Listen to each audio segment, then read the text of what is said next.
MAGA is best understood as an identity politics movement.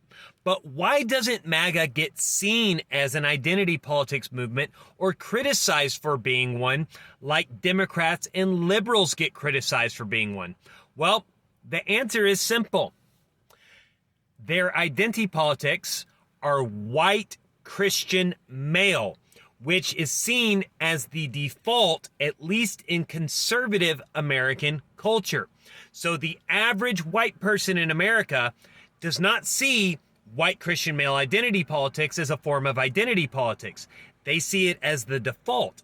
But even more so than that, it seems that even non-white and women don't see white Christian male as identity politics, to where when we look at liberal or leftist identity politics, it's always about the minority races. So blacks, Asians, Latinos, Arabs, all of these different sexualities. So you have gays and lesbians, different genders, transgender people, non-binary gendered people, and all of the different minority groups, which upsets the default status quo. So when you see MAGA just talking about for the white Christian man, as long as they don't go full white supremacist shit like that, people just kind of ignore it because it's not unusual.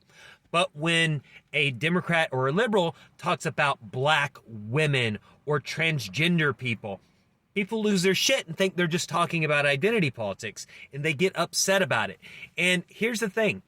It's not that right-wing identity politics are good and left-wing identity politics bad, but it does suggest that how people react to them does determine how politically we need to actually address them. And leftists and liberals probably need to be universalist and not focus on identitarian issues. They need to speak to everyone as equals. For lack of a better term, the whole colorblindness in a positive light is probably the best path forward for the left if they want to get most Americans.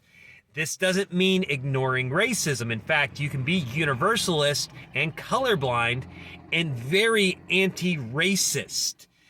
What you can't be is hyper-identitarian, because that tends to just piss people off, even if it shouldn't.